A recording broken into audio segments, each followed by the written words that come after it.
Hey, Ratchet, number one again. Man, this guy's always number one.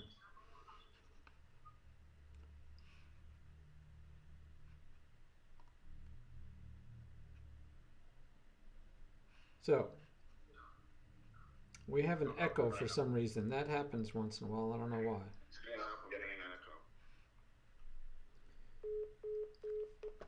Can you turn off your. Oh, no, don't hear it anymore. I turned off my phone. Okay, that was the echo. Yep. Fair enough. All right, Ratchet is our first chatter again.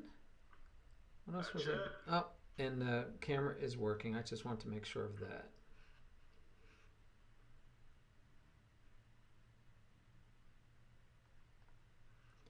All right, we have 35 seconds. Did you already build a study? I did not build a study. I mean, I have a study that I was using for the games that are in progress. Right. I guess I could put in. You know what? I do have a study with games that I've already played. Hang on, let me find it real quick. Yeah, no worries. No rush.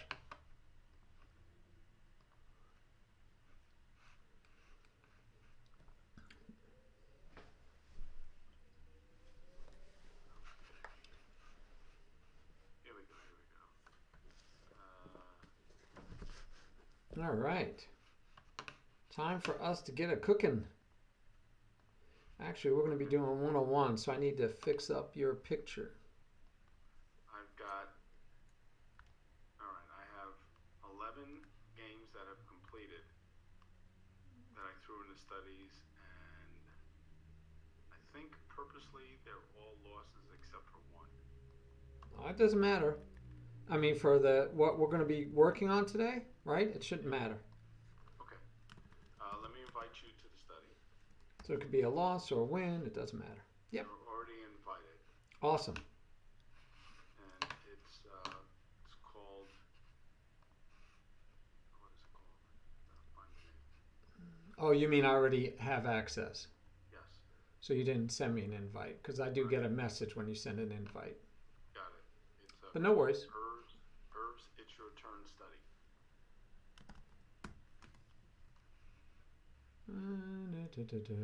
Found it. All right. Which game do you want to use? I don't care. Okay, we can start with the first one. All right. All right. So, and I have full rights. Yep. I assume so, but I don't know how. Help Yep. me I out could here. draw arrows. Can you? Yes. Okay. All right. So the idea that we're going to try, guys, is we're going to go up it through a game, and Irv's going to pick a spot where he says, "Okay, um, let's just get to here." And Irv, you are white. All right. So here's a good spot, right? We could start here, but we're going to go through his game and give him opportunities to try different things. But mostly, he's going to try the analysis tools that we've been working on. And so maybe now you're under attack. Maybe this would be a good one. So we're going to have Irving go through his thought process. And we might try this also with playing a game because I think it might be interesting to see it in action versus this is like going to be testing your analysis, but not your ability to do that analysis in a game. Mm-hmm. Even if the game is untimed, I think it would still benefit you. Right. So, so you thought that it would be nice to go over an actual game. So, do you want to do that or do you want to try it from scratch? Because my gut is telling me still from scratch it would be better. Well, let's go with your gut. Let's start there. All right, so we're going to add a new chapter, Okay. and we'll just call it practice game in the same study. So you could join me there. Do you want white or black? I'm here already. I'm looking at it. I That doesn't matter. Let's see. Most of these games that are here, I think I have black. So let's go. I'll take black. Okay, so I want to show everybody from your point of view because I want you to draw arrows. I want you to talk out loud and think through. Okay. All right, so we're not playing. I mean, Flip the it's board. huh? I have flipped the board. Go ahead. Oh, okay. I have two. I mean, you can look at any way you want. I'm letting my viewers see it where it's from your point of view. All right. Yeah. Ratchet says we want you to be a streamer. Oh, me? Yeah. I am technically right now. I'm a streamer. There you go. I like that attitude. All right. So get to work. Let's hear you think it through. All right. So let's see. I was reading the other book, so pawn to king four, but obviously d4. So my first thought is when I see d4, my first reaction is I want to play the Dutch. So my first reaction, gut reaction, is f4 because I kind of know that when I see d4, that's the opening I want to play against it. So I wouldn't even hesitate to think about any other moves at that point. So I would. What, you took it back? I didn't. I might have hit a key by accident. Just push it forward. My fault. Oh, okay. I was going to say, wait a second, I didn't know that was possible. so my first reaction is when I see d4 is to play the Dutch, and I wouldn't hesitate. I would just make the move without even really thinking about it too much. Okay, and we do want to get to the point where you're past the opening thoughts and get right into the play. Okay. But I do believe that I did discuss with you about e6 as maybe a better way for you to play this since you also play the French. Yeah. So and this, I think you've seen me do this. I liked your recommendation just to pre-move e6. Yeah. Or what the opening is. Right. And, Makes it kind of fun, and it keeps you from second guessing yourself. yeah. So, but you said that you would just play a 5 without thinking. Yes. So why not e6 without thinking? Well, clearly I could. If it had been like one of the time games that we're playing in some of the rapid games, I probably would have pre-moved e6. Okay. So that's a good point because I wouldn't have cared what the next move was. But since it wasn't a time game and I see d4, my first knee-jerk reaction is I'm going to play the Dutch. That's what I would normally attempt to play. Okay. With a d4 opening. All right. So as we go on, you don't have to say I would or I would think or I would do. You could just tell us I am thinking because it's going to be all present tense. It's going to be in the moment. This is true. It is in the moment. I'm thinking that's pretty aggressive. You're not continuing to develop and trying to cramp me already.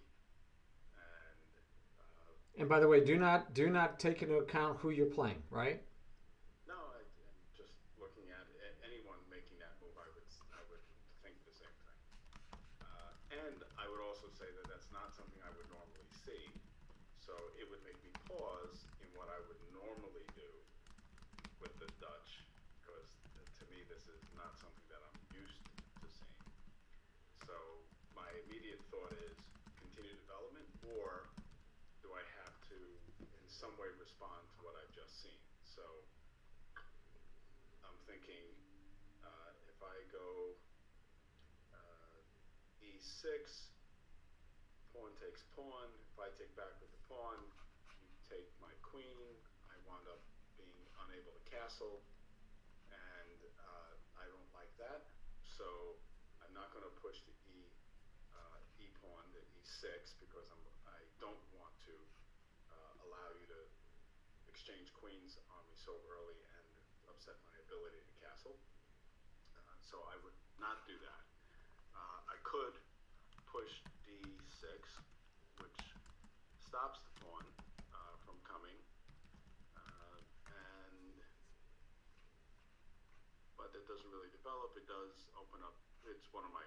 It could be an early move anyway, just a normal opening move to allow the light squared bishop to get out. Or I could just go with the Dutch, continue with what I would typically play in the Dutch, which would probably be knight to f6. It threatens the pawn. Obviously, the pawn is still protected by the queen.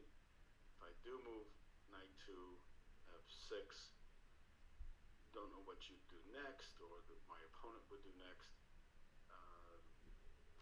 Continued pawn push, I would just take it off. I wouldn't worry about that. Is he trying to create some kind of stronger center? So So my question is, do I need to immediately respond to this, or am I okay with continuing my development?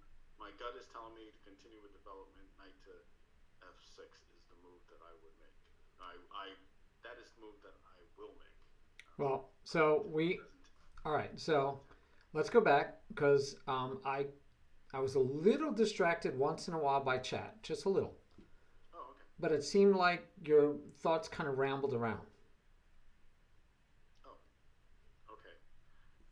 So I want to make sure that we're doing what you said you wanted to do each move, and that you want to practice. Yeah, that's a good point. Right. Did you do those things? Because I missed it. I didn't do those things. Okay, I was just talking about the move and what I thought the right response should be. So, how did the board change? You pushed the pawn one step deeper. The board really didn't change dramatically from White's perspective, other than the Queen's pawn is now that much further into Black's territory. As far as checks are concerned, I have no checks available to me. I have no captures available. As far as attacks, I could attack the pawn that just advanced with lots of different moves, either of two pawns, or I could attack it with the knight. And then what I was focusing on was what kind of potential threat am I looking at? Again, if I push e6, we talked about pawn takes pawn, queen takes queen, and then I lose the ability to castle. As far as candidate moves, I was thinking of d6, stopping the pawn. I was thinking of knight to f6, continuing with what I would consider to be normal development. And I didn't really find a third candidate move.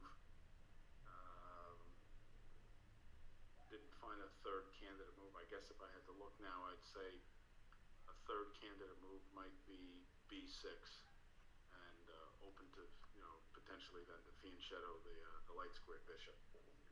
So and out of those three, I still picked the move that I still would take the move that I did, which was knight to f6. All right. So we're going to let you practice some more, but that's what you wanted to do, you said, correct? Yeah. So think about the fact that we put you into a game situation. There's no clock. There's no real game. It's not even a real game. It's a study. And still, when you went through your thought process, you didn't do the little mantra litany of things that you're supposed to do. You got kind of involved in, well, that's a strange move. I don't know about that move. What does that do? Wow, that's kind of weird. Is he trying to get more of the center? You started having all these interesting conversations, which if you were playing in a 10-minute game, you'd be like, look up and go, oh, I lost on time. And I never moved, So I want to make sure that you're thinking through them and through your litany a little bit better. Okay. All right. So let's say you said you went with this. And then now your opponent is going to think for a while. So, and by the way, feel free to draw arrows and at least circle things if you want. It's a right click for circling. I need to practice that. Feel free right now. So there's the right arrow, left arrow is not on the mouse. All right. So tell us what you're thinking at this time while I fix my night bot. So it's your turn. So tell me what you're thinking. Let's see. What am I thinking? Well, I thought through the pawn potential next move, which is only obviously to advance one more square. What other moves could my opponent do? Well, obviously lots of pieces on the board. So the dark squared bishop is open. Could attempt to attack the knight, not pin, obviously, because of the pawn, but could attack the knight. Obviously, other pawn moves or knight moves are available as well. Knight to c6 would protect the pawn, and White would have two pieces protecting the pawn. Black would only have one attacking. So I guess my thought process, after speaking person. My typical thought process is, from a defensive standpoint, what is my opponent probably going to do, or what might they do? What are the moves that they have available to them? And maybe I should have thought of this when I was doing threats in the before I made my move. But my typical thought process is, what danger could I get into based upon what the opponent does? But I question, one of the things that I think about is, because I generally, when I play, I'm not aggressive enough. I believe, and I think you said the same thing, I'm usually not necessarily looking for offensive moves, at least not at this point in the game. But still thinking about D6, still thinking about B6. Now, normally in the Dutch, E6 would be the next move. I don't have to go that way. I can play it the other way and go G6 and fianchetto the dark square bishop and then castle. So thinking about that as the potential next developmental move, and at that point waiting for whatever the opponent would be doing. So I'd be thinking I want to continue development. I want to identify any potential threats. I don't see anything that's glaring, and probably looking at G6, fianchettoing the bishop, castling kingside. But again, depending upon what white does. Okay. How did the board change? Obviously, bishop now attacking the knight.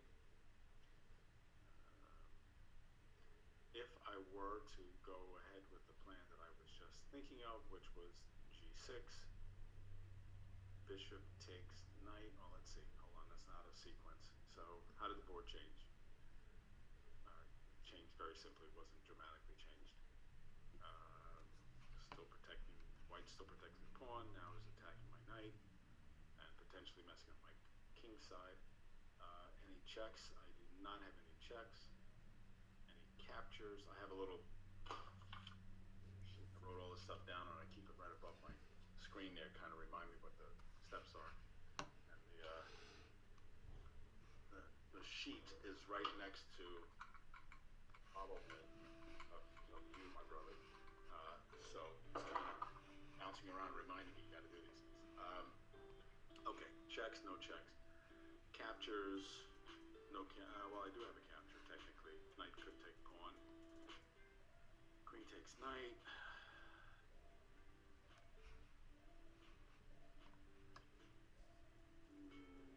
Nothing immediately comes to see that might be a good idea in any way. Nothing that I can do that would attack the queen immediately and potentially win back piece. No, so I'm going to say capture doesn't look good. Attacks that I have, could chase the bishop. H6, push him out. I could hold the pawn again. That's not an attack. And threats. So the threat part, which is what I think I noticed first. If I don't push the bishop, or even if I do, if I go ahead with my original development plan, which was G6, then bishop takes knight, I'd have to answer back. Pawn takes, double up my pawn. Still not castled. The king is now exposed, even though there's nothing there that can immediately threaten it on the file. And I'm still looking at double pawns anyway, because even if I don't move the G pawn, bishop takes, I'm looking at double the pawns no matter what. Can you talk a little louder, my brother? Oh, really? Yeah. Oh, okay. They say that your volume is a little low, but I think it's just you're not talking as loud as you. Oh. You were kind of like in thought, and so you were quieter talking. Okay. Is this better? Is this a better volume? Yeah, I think so. Okay. So well, for the benefit, I don't know if you want me to repeat all that stuff. No, just they barely. I mean, they could make you out, but yeah, if you could just raise your volume a little. Okay. Within Zoom? Yeah, or just talk a little louder. Make believe you're in a meeting. Projecting. Yeah, I get you. Let's see. Hold on. If you just project a little bit more, I think you'd be fine. I'm just trying to see if I can. Microphone. There's a. volume on the microphone. It doesn't appear to be. All right, I will. And I turned up the volume on my speaker for you. Okay, that may be it too. All right. All right. So, 3 candidate moves.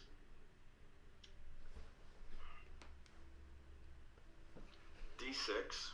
Oh yeah. You want me to try and use? I don't know how to. Oh look, I got it. I got that to work. D6 here. 1 candidate move. Another candidate move is G6.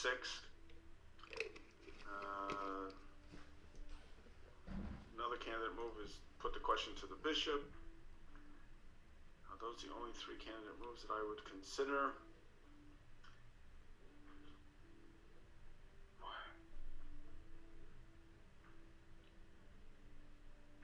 Those are the only 3 candidate moves that I would consider.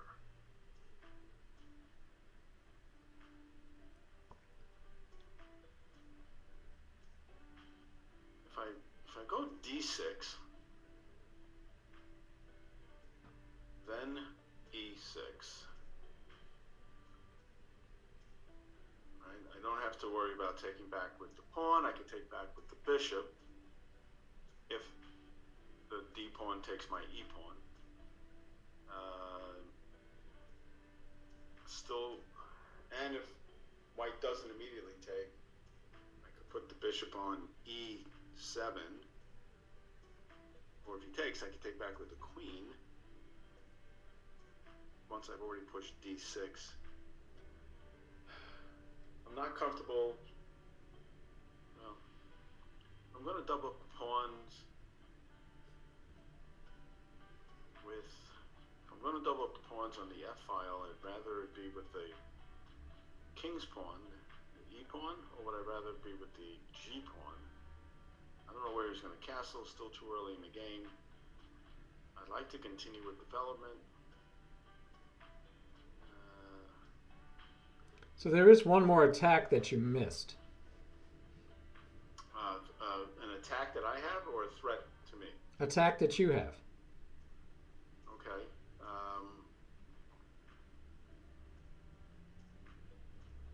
I guess like I'm sorry, not F. C6. Okay. Keep going. Oops,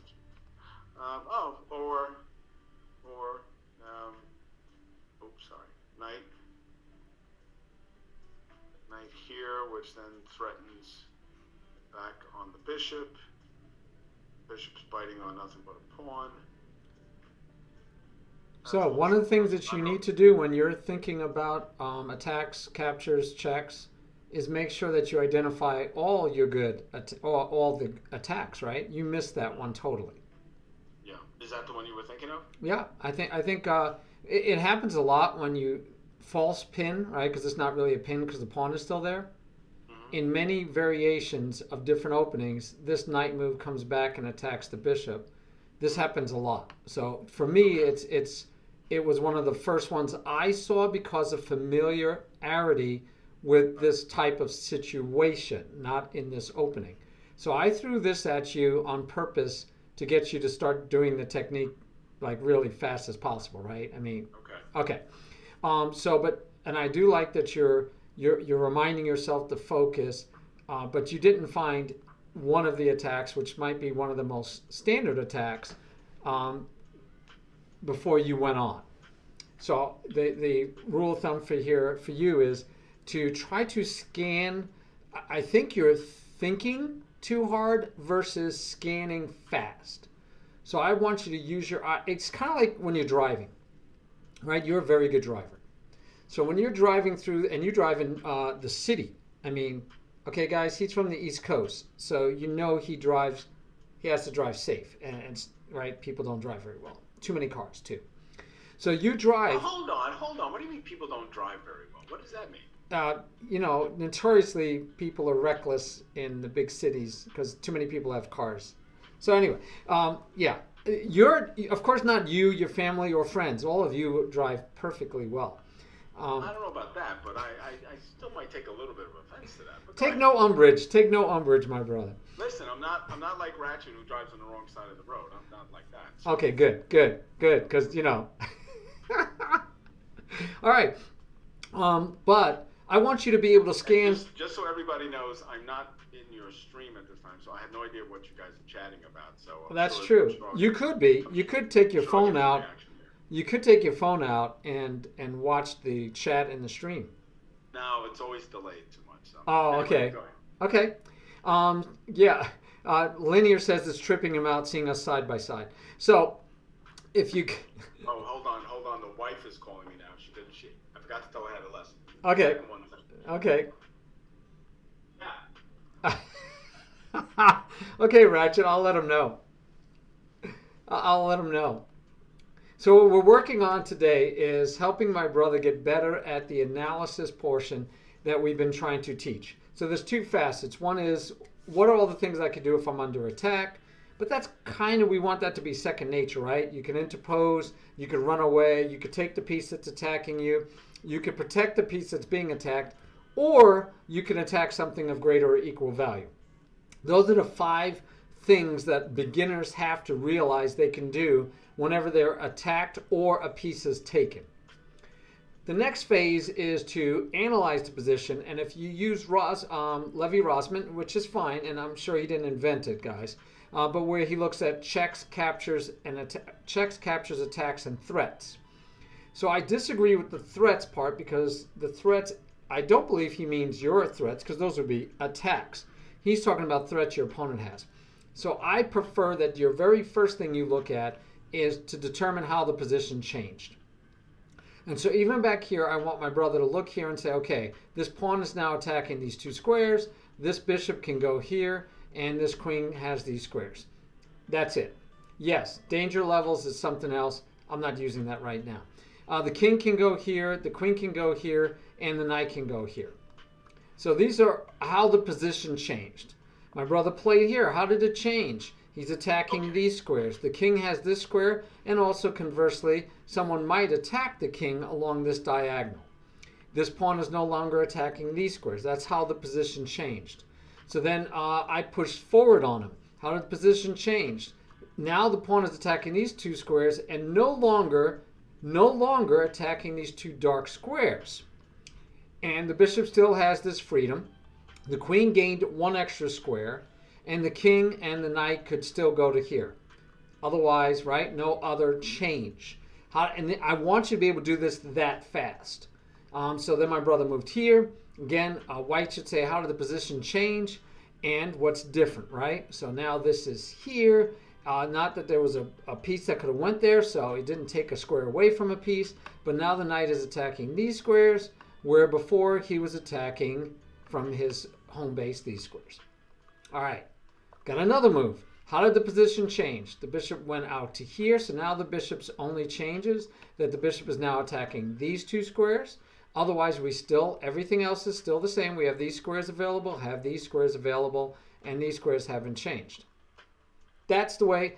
Your first step is, how did the position change? Step 2 is, do I have any checks? My brother did that. He said, nope, I don't have any checks. Next part, do I have any captures? Do I have any captures? I could capture the pawn, so you have to look at it. If I capture the pawn, the queen captures my knight. Do I have any follow-on? Not really, no. I'm going to lose a knight for a pawn. That capture is a bad capture. I don't have any other captures. Now I'm down to, do I have any attacks? Right? This is the aggressive mindset. Do I have any attacks? The positional mindset would be, where are the weaknesses in the position, and how can I keep his weaknesses, and how can I get rid of any weaknesses I have in the position, which is a nice way to think, but I'm trying to help my brother and others get from a certain plateau to the next level, and the next level for him is more tactical thinking. I agree, Linear. Linear agrees with me that threats should be at the top of the list, not at the end of the list. Okay, so for as far as attacks go, my brother missed this attack. Now, you might say, my brother, that this is not great because I moved the knight twice in the opening. So I would buy that if you start off by saying, I don't know if I like that. It breaks the principle of moving twice in the opening. And you still have your other candidate moves. You might say, well, if I go here, he takes, I have to take back, I have a weak square here, right? Because this now cannot be protected by a pawn, and I've got doubled pawns. So I can see where you might say, well, I don't want to do that. You know, you're thinking of the pluses and minuses to your choices to narrow down and say, okay, are they feasible? Is this feasible? Is this feasible? Is this feasible? Is this feasible? To get to the point where you have your 3 candidate moves, and then, like you said, you're going to pick the one. Okay? Okay. I'm back. Great. Oh, and Ratchet. Oh, wait. Somebody did say something for you. Oh, when you said about Ratchet driving on the wrong side, he wants to let you know that he can't actually drive. Okay. I don't know if they have a different age limit for driving, or if he just doesn't have a license. I don't know. Or But maybe he doesn't have a car, or maybe he's never learned to drive. yeah, any of those. All right. So let's go on. Go ahead and pick a move, and let's see how your thought process goes again. And remember, I want to hear, just thinking out loud, what you actually do, what you would actually do if this was a game. After you move, what would you be thinking while you're waiting?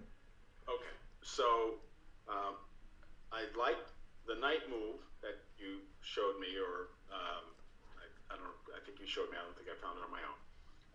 And that is a really nice move. I like that, but it wasn't one of my 3 candidate moves. So I just No, that doesn't matter. That doesn't matter. We're learning, so that doesn't matter. Well, I'm going to go with the move that one of the candidate moves that I had found originally, sticking with that theoretical principle for now. Okay. And I'm thinking, okay, the next move that I had thought about, planned about, talked about was, and I don't know if I should tell you this. Hopefully, you already know what you're going to do, so I'm not influencing you. You're not. Was E6. Which again then allows the bishop to protect the pawn, and it allows the queen to protect the knight, so I don't wind up with double pawns as a result of that. So I'm thinking that that's why I chose that move. Anyway, so how do I make all the arrows go away? I don't know. Oh, you left click anywhere. Oh, left click. Okay, thank you. So, all right, now I'm waiting for you. And so one of these times you talked about your opponent, you said, I can try to anticipate what he's going to do. Mm-hmm. Instead, you went back to going over your plan. You did not stop and say, okay, it's up to him now, so let me guess at what he's going to do. Well, so I guess my fundamental question is, I'm using your time now, obviously, right? Yes. What do you recommend as far as how I should be spending my time? Should I so, and I talked about this. Thinking about attacks, or should I be worried about threats? Right. I covered this in a stream a little bit, but I know you don't get to watch it most of the time. So, I looked at it and listened to some of the IMs out there that I like, and I watch them play when they think out loud during their stream. And it turns out what they do a lot of is discussing inside their own head, but out loud for us, is what they think their opponent has and plans to do. And so they'll say things like, well, he might do this, he might do this, he might do this, or he might do this. And they'll walk through the possibilities, and based on the possibilities, they'll say, and if he does, I'm going to, this will give me this opportunity. Okay. And the benefit of that is, this is called using your opponent's time, because you're just thinking about your plan, and you weren't thinking in context of what white might do. So therefore, if white throws something at you, like I did on purpose early, you spent a lot of time just lamenting, what is this move? Versus just anticipating just figuring out what you wanted to do. It kind of threw you off your game. And so the same thing, if you're only thinking about, I'm going to do this, you already knew that. You already thought about it when you moved here. So instead of going over it again in your head, I want you to start guessing at what your opponent's going to do. See if you can make it a game. Can I guess their move? All right? So you can try that next time. Got it. Okay. How did the board change? Knight is now advanced onto the board and is attacking / protecting here. structure has not changed. The bishop still fighting here, but hasn't changed as far as what it can do. The knight coming here is not a problem right now. Obviously, the pawn is holding that. So it looks like a developmental move for white that protects the bishop and doesn't necessarily make this move unuseful. Actually makes it interesting again because there's nothing that could chase that knight away immediately, right? Because the white knight is blocking the pawn advance, which could theoretically chase the knight out of this square. But again, I'm not thinking in sequence. So yeah, there you go. Good. I was going to say something, but I was waiting to see. Thank you. All right. So what happened there? Sorry, I must have done something, or you must have done something. I don't know. Okay. I did something. Okay. So how did the board change? I just discussed how the board changed. Knight came out. Fine. Checks. Do I have any checks? No. Still no checks. Do I have any captures? I still have the potential capture of the pawn, but again, I don't still think that there's anything that good could possibly happen from that, so it looks like a bad capture. Still, nothing else has changed really. Any attacks that I might have? Still have this attack possibility back on here. If I push, I'm attacking this pawn now with two pieces. He only has one protecting. But obviously, I would not take with the knight because then bishop takes my queen, which is not a good thing. So really, I've just stepped into the pin by pushing that pawn. Right? But the pawn that would be here, if I push it, protected by the bishop. And all right, so do I have any attacks? Any other attacks? Could still put the question to the bishop. Can't attack this knight. Like to finish some development work. Okay. Threats. Any threats? Threats. Knight here. Not a threat. Knight here. Threatens. That would be a nice spot for the knight there. So that could be something to consider. And if I push the pawn, he comes here, takes, and then the knight sits there. That's not good. I don't like that. So that's a potential threat, which that square, e6. Any other threats? Queen advance. Two pieces there, but not, it would be protected twice, so I'm not worried about that necessarily. Threat there. No. Protection, but not a threat. Okay, so I don't see any immediate overly dangerous threats. Three candidate moves. So I'm still going to say one candidate move is the pawn push. Second candidate move is the backward attack on the bishop. Third candidate move,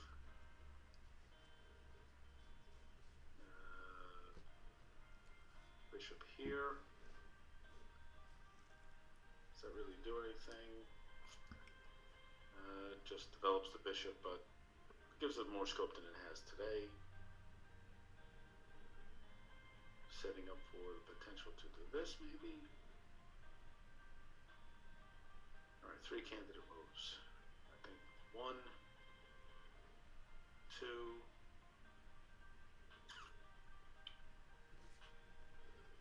I'm going to say 3. The three candidate moves. Which one do I like the most?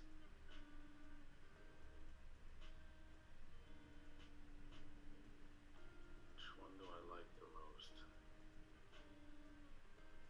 All right, let's say I go here. If I then take the bishop, knight takes back. Now his knight is sitting here, attacking this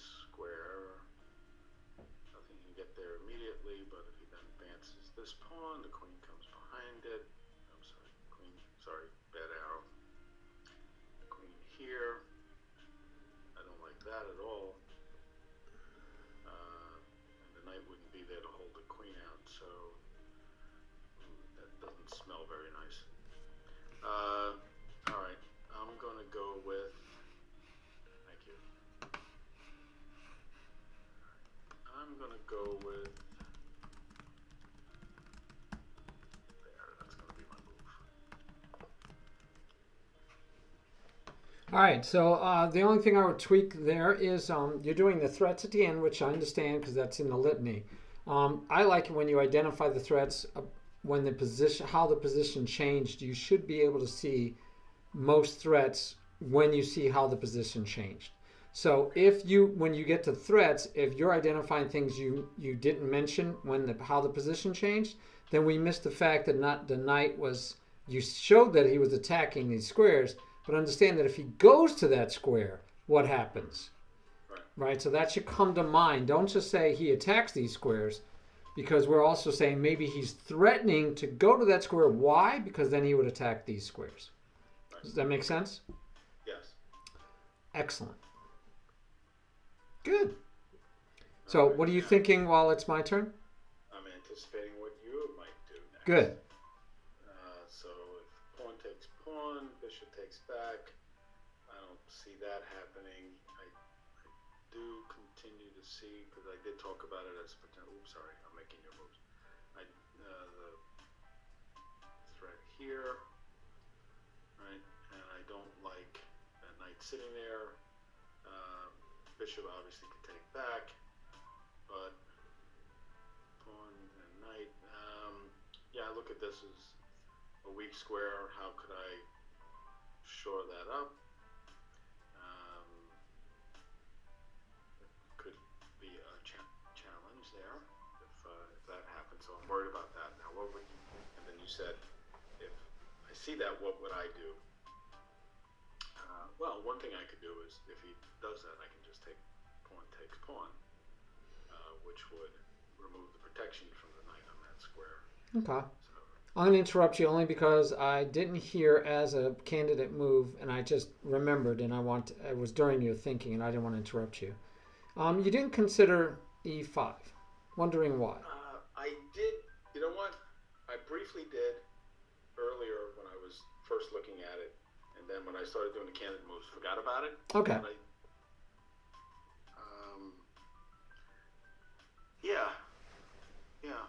I totally forgot about it. Okay. And this, I see it always as a possibility. Anytime that you're contemplating here, saying, well, if he takes, I'll take back. Then the question can be, well, if I'm okay with him taking, would I rather be here or here? Right. Because then I can go all the way. Because if he takes, it's no different. And if he doesn't take, would I rather be here? And I kind of like here because one, it attacks the center more, keeps the knight out of here, and then you could look at undermining him. But either way, that felt good to me. So, Yeah. But anyway, your turn. Okay. So I already pre-thought this move, so my knee-jerk reaction is just to take back with the bishop. Right. But let's double check on how the board changed real quick. Let's double check how the board changed. The queen is now, the white queen is now attacking here, but it's being protected. Oops, sorry, I did something. Sorry. It's being protected, obviously, by this pawn, so nothing to worry about there. Am I doing that, or are you doing that? I'm not touching the mouse, so it's you. Okay, it's got to be me. It's very sensitive, I guess. Yeah, don't scroll, by the way.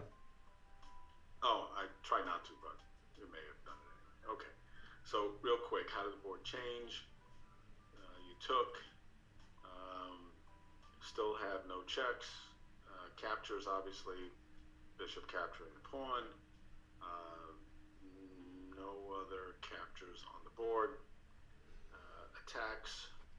Oh, that's the one attack that I'm thinking of, but I know we still had this thought process, but I wouldn't do that because obviously now my queen is exposed, so that comes comes off the table as a potential move. Now,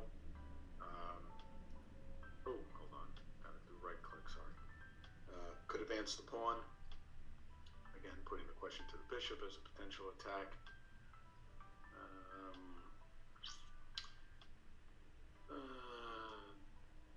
Well, I could. No, sorry, gotta hit the right click. Could bring the bishop here, which is the normal, breaks the pin, stops the pawn, but it allows the knight to come here and wind up protecting the pawn, and then it gets a nice happy home, which I wouldn't want to necessarily do. Okay. And any threats? Well, let's talk about threats. Here, 3 different pieces could take it off. Doesn't look like a threat. This potential threat to protect it. That's a threat. Now you're drawing lines? Oh, okay. I think you missed a threat when you said the knight could go there. Oh, I see what you're saying. Okay, yes. Right, it protects both. And even if I took back with the bishop, right, that's also a threat move that could follow, right, which I would think about. Good. As well. Okay, so 3 potential moves. The one that's most highlighted for me in my brain is take back the pawn, right? Somebody takes a piece from yours, take it back. There, but it helps the development, but I don't like it. This is also a developing move, obviously, with the light square bishop. Knight developing to its best square, but I'd rather eliminate the pawn that's sitting there, so I'm going to go with knight bishop takes. Excellent. All right, so reminding us what we're doing is one thing that you're doing is anytime you're under attack, you could think about different things. So when you attacked my pawn, I had to decide, do I want to protect it? Right? That doesn't work, but do I want to protect it? Do I want to move it? No, I can't run away. Do I want to take the piece that's attacking? I have those choices. Then I can do the same litany of how did the board change and what are my checks, captures, and attacks, and then threats. But again, if I did a good job of how the board changed, hopefully I already covered attacks. Right? So I'm going through this litany too. Now, there's the added thing that we're not even talking about today. We talked about positional, that you could be thinking, how does the position change, or how can I make my position better? But you could also be thinking about your principles. So you did mention that this helps develop a piece. That's a principle. So adding on to that litany of analysis to say, how did the board change? Do I have any checks, captures, attacks? Let me double check my threats. Let me find my 3 candidate moves, make my move. How long that might take any individual, and this is where we get to talking about how speed is so critical. You want to keep shortening the time it takes you to do all that, because you also want to consider all the principles, right? You want to say, am I developing? Is my king in safety? Are there any weak squares? Am I taking advantage of weak squares? Am I putting my pieces on the best squares possible? I got to do all that. And that's what makes chess so much fun, exciting, and difficult. But we need to get faster at our thought process because there's so much we want to cover. So some of it will become second nature the more games you play. And this is why many of us tell our students that it is critical for you to play a lot of games. And not just play willy-nilly and not play bullet where you're not actually playing, but where you're playing at the fastest blitz, hopefully rapid, where you're playing games and getting experience with positions and situations. Same way that I told you that this is a normal situation that you would have noticed if you've played this enough times, right? So certain patterns, certain situations become second nature to you. And that's what you want. All right, go for it. Okay. All right. How did the board change? Knight is now out and about. And not worried about there. Pawn bishop takes, queen takes. Back.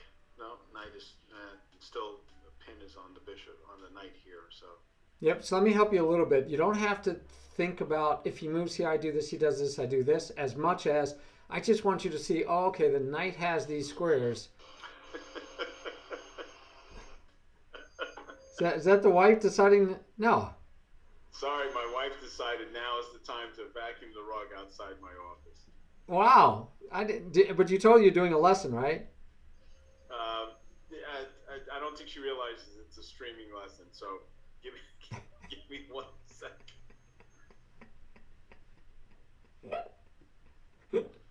Yeah, probably linear. If they were honest with themselves, right? Yeah. I mean, I can't argue. It's fun. You can play a ton of games. It's a lot of fun. I just don't consider it chess, but it is a lot of fun. And if you're trying to get better at chess, yeah, I don't know that bullet helps, especially a beginner. I mean, yeah, and for me, a beginner is anyone under 2,000 rapid. If you're 2,000 or less rapid, to me, you're still a beginner. Bullet isn't really what's going to help you get better. So, yeah. But yeah, I mean, it's fun. I can't argue the fun factor, man. You definitely, I can't tell you not to do it because it's not fun. It is definitely fun.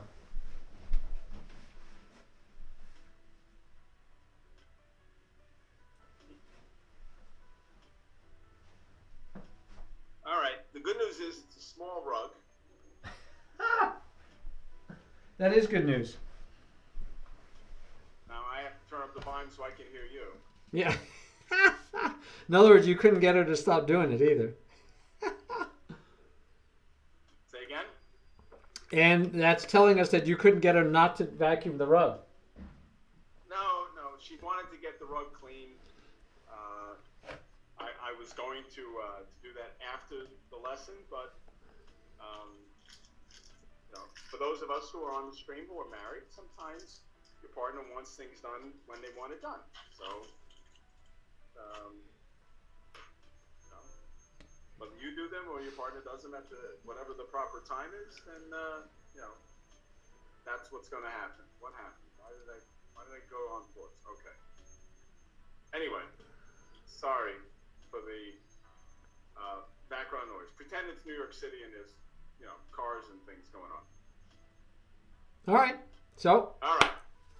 So, which will just make me talk louder for sure. All right. So I was doing how the board changed.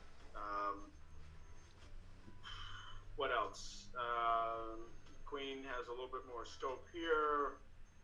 Nothing else to change as far as the queen is concerned. Good. Knight, nothing changes there. Still protecting. Okay, that's how the board changed. Developmental move also. All right. Checks. Do I have any checks? Still don't have any checks. Oh, hold on. My screen just got big. Okay. Any captures? I do not have any captures. Attacks. Well, I'm still liking this as. I'm sorry. So there's a arrow, 2 arrows to the right. It's fast forward. You can use that to get back to the current position anytime you need to. Okay, thank you.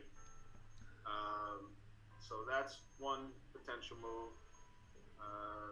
Another potential move is the knight.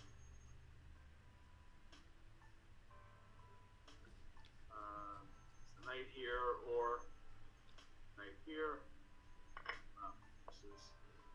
This is indeed sensitive.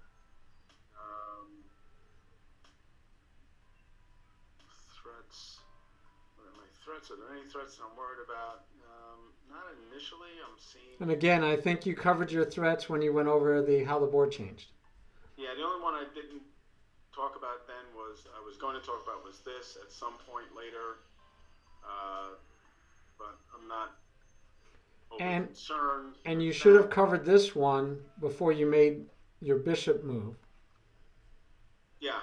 Okay. Well, you showed me that the last time, and if you were to go here, You moved before I got a chance to say. But I was thinking if you went here, then I would simply retreat back my bishop to keep it still protecting the pawn. I would have come back Okay. here had you done that. So I was thinking about that, but you didn't make that move, so I wasn't Right. necessarily worried about that. Okay, so real quick, 3 candidate moves. Release the pin. Sorry, again. Release the pin.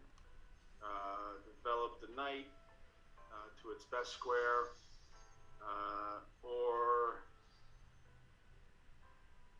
third candidate move. Don't know what a third candidate move other than to come back here and prevent tempo, but why would I do that? I'd want to continue to develop. So I'm going to go with that as my move. And that has the benefit that how did the board change? Now you can castle, right? Yes. All right. If you go to your preferences, if you go up to your name in the top right of your screen and go to preferences, there should be game behavior, I believe. I'm going to remember where it is. There's an option about scrolling and pieces. And the very last one, scroll on the board to replay moves. Do you see that at the very bottom? Going to it now. Yes. Okay. So I could turn that off. Yeah. If it's not set to no, please set it to no. Got it. It was set to yes. And then you can use the back arrow to get back to our study. Cool. All right. All right, so I think you're getting the hang of this. I need you to go a little faster, but otherwise, I think you're doing okay. I think it's coming along, and I like that last move personally. Anyway, so just saying. Hey, that's good news. Let's see. So while you're thinking, yes, what might you be doing? What threats might you have? I would assume that you're going to at some point push this pawn 1 or 2 squares, possibly 1 or 2 to free up the bishop so the bishop can get into the game is my supposition. I don't know whether you were thinking of casting king side or queen side, so the queen could step up as a move to consider. I'm thinking the pawn push would be the likely move because you're going to want to finish development work, or it could be this pawn here to fianchetto, and you did make the pawn move. Okay. And I did that on purpose because that's what happens during games. While you're analyzing and trying to guess their move, right? They'll make the move while you're thinking. So I didn't wait for you, but I wanted to give you time to think through it. You don't always have that much time, but that's okay. Okay. So that opens up this diagonal for the bishop now. How did the board change? Yes. Another here now is out and protecting and potentially opening up more of a diagonal for the queen, so more scope for the queen. The pawn, which was protecting here and here, is now threatening here and here. Get rid of all those. So here and here, and I see 1 piece attacking. I have 1 piece protecting. So I'm not overly worried about that per se. I don't. That would be another piece now that this pawn is now helping on this square. If the knight were to come here, you'd have 1, 2 protecting. I have 1, 2 attacking. So that's not overly concerning just yet. If I don't answer, then you've got that. Okay, so how did the board change? That's how the board changed. Still remembering the other moves that the other pieces still have available to it. Looking at the bishop, that's a part of the open diagonal that it now has, right, which could create, I was thinking about, again, my development move that creates a pin there with then the opportunity for potentially doubling up my pawns unless I move the knight here. Okay, so that's how the board changed. Any checks? Still no checks for me. Any captures? I could capture the pawn. If I take the pawn, I have another piece protecting. He won't take back. If he takes back with the knight, I just take back here. He loses the pawn. I take pawn. He takes. I take knight. That's not good for him. That's surprising. Of course, he can come here. I'd have to take back. I still think that's. I have two pieces attacking as one piece protecting. So simple mathematics. That's a good calculation for me. Almost that feels like a free pawn at this point in time. Let me see if there's any others. Any other captures? No other captures. Well, I could take with the knight.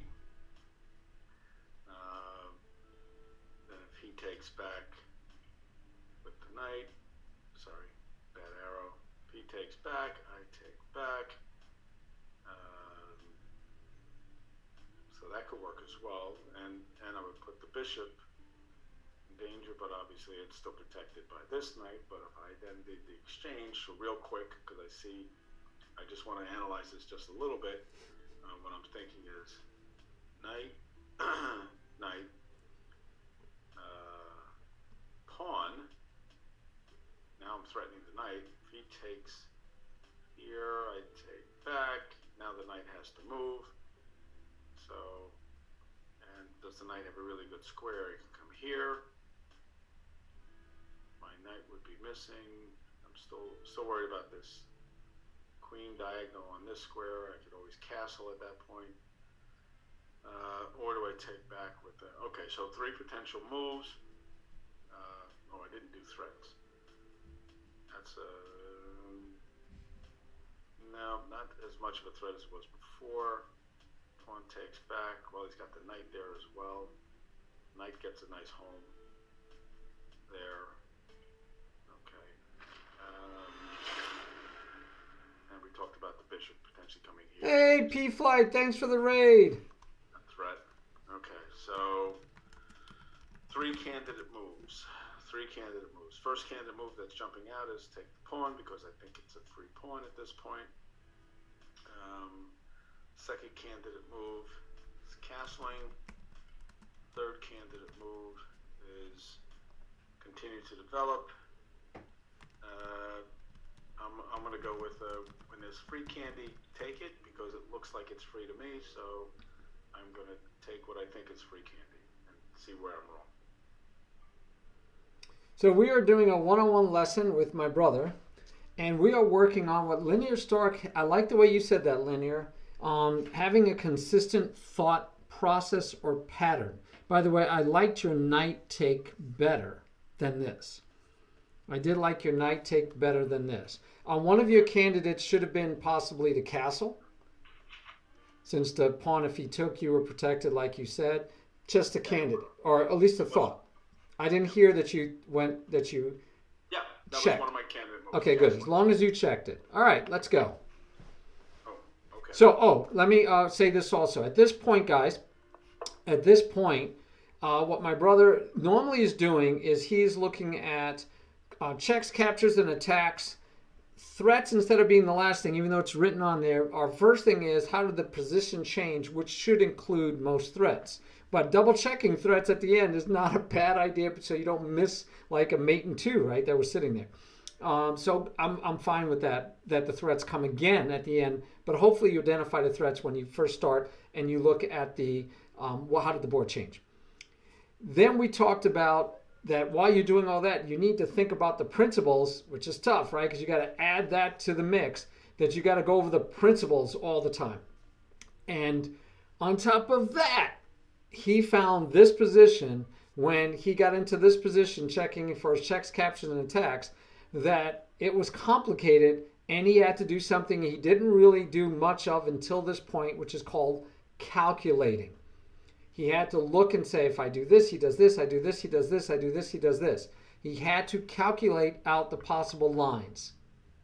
So all of this thinking goes on, and that's why you see players, grandmasters, international masters, national masters, and the rest of us, all of us, doesn't matter who, you see us at tournaments, over the board tournaments like this, thinking pent up energy, concentrating, super focused, doing all of the things I just talked about as fast as they can. And when they're doing the calculating, they go over that multiple times in their heads. And then you're checking your calculations and you're triple checking your calculations. So the game is obviously not an easy game. And so that's what we're helping my brother with, helping him get better at the thinking process first. And then next step would be to get faster at that same thinking process. But we want to make sure he's thinking correctly first. Now, you could think positionally more, you could think about principles more. But at the beginning level, it's more than enough to be just thinking through the how did the board change, checks, captures, and attacks, and then threats. All right? All right, so what are you up to, brother? I stalled for you. Go ahead and let's go back to your thinking process. All right. So, how did the board change? Obviously, you've removed the defender, right? Because the knight was there previously. And I had thought that this capture that I made previously of the pawn here was going to be free candy, but because you removed the defender that I had in the knight protecting it, now that pawn looks like it's going to potentially fall and even out what I thought was going to be free candy at the moment. So, how did the board change? Now the bishop is attacking two pieces. Previously, it had been attacking just the knight. This pawn is now in pre. It is not protected by anything with the removal of the knight that was on the board. So other than that, the board hasn't really changed, except the knight now also has this square, which was previously occupied by the bishop. So that is also changed. So that's how the board has changed. Checks, I do not have any checks. Captures, obviously I have two potential captures of this, and I also have the potential capture of the knight. So those are captures that I have. And then attacks. So, and here's where I go to calculating again. So I captured a pawn, but I dropped my knight. So I'm -2 in the calculation. If I were to simply recapture, let's get rid of these. If I were to recapture the bishop, knight takes pawn, we're back to even. I've lost my knight, he's lost the bishop, and we're even on essentially even on the count. I'd have the bishop here, which is, my black bishop would be there threatening that pawn, which is now unprotected. So I'd be theoretically even, but potentially have a chance to attack the pawn because he would have just taken back. So that's a possibility there to get another pawn or to go back up one pawn. That's if I do that. Now, what I was also thinking was, what if I take here first? Right? Now I've captured the knight back. I'm still up a pawn from a calculation standpoint. White could, to answer that, could take pawn, threaten the rook, or could take bishop, threatening the queen. And obviously, if either of those two moves, if white made either of those two moves, even though I've taken the knight, either of those two moves would then I would have to respond back by taking back. And yeah, that I could do that. It frees up this diagonal is going to be freed up potentially for their for my if I castle on that side, then the rook starts to come on there. So all right, so candidate moves, threats. As far as threats are concerned, I looked at this before. Check potential threat through to the X-wing, not X-wing through, but threat against the king. The knight, I guess here. Right now, I think the thing that's the biggest threat is obviously this bishop here, one of these two, and I'm really thinking about taking the knight. Potential moves. Let's do potential moves. Candidate moves. 1, 2. I'm not thinking I want to take with the G pawn and leave the H pawn by itself out there. So that's 2. Yeah, I don't see a reasonably good third candidate move in any way. So if I take bishop takes bishop, knight takes, bishop's under attack. That's not the worst thing in the world. We're back to even, and I gotta just do this one more time. If I take here, I'm up a pawn. He takes, well, he could take back with the queen, but I don't think that makes sense, because then I just take back the bishop and he loses the bishop, so that won't make sense. If I take here, up a pawn, he could take here. I've got to move my rook here.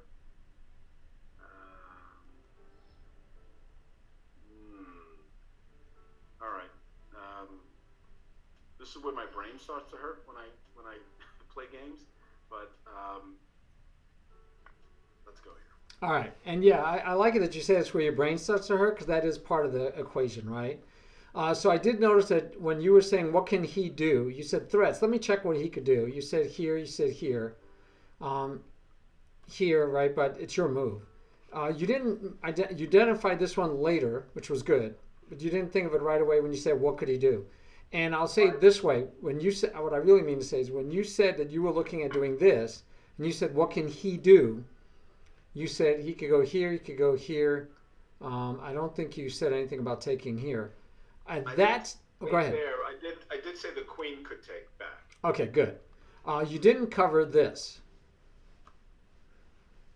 at that stage. You did look at it. You did look at it as a threat, but you didn't. When you said this, you said, what could he do? And you went through like here, here, here, but you didn't say check. Now it doesn't work, right? Because you just pushed the pawn. It should take you like a millisecond for you to say, yeah, he has a check, but I chase him with the pawn, and I'm still, everything else hasn't changed. I'm happy. Yeah. Right? It shouldn't take you long at all. But I just want you to spot those things. The other thing that you did not go over was, you said, well, he takes here. You said, I have to take.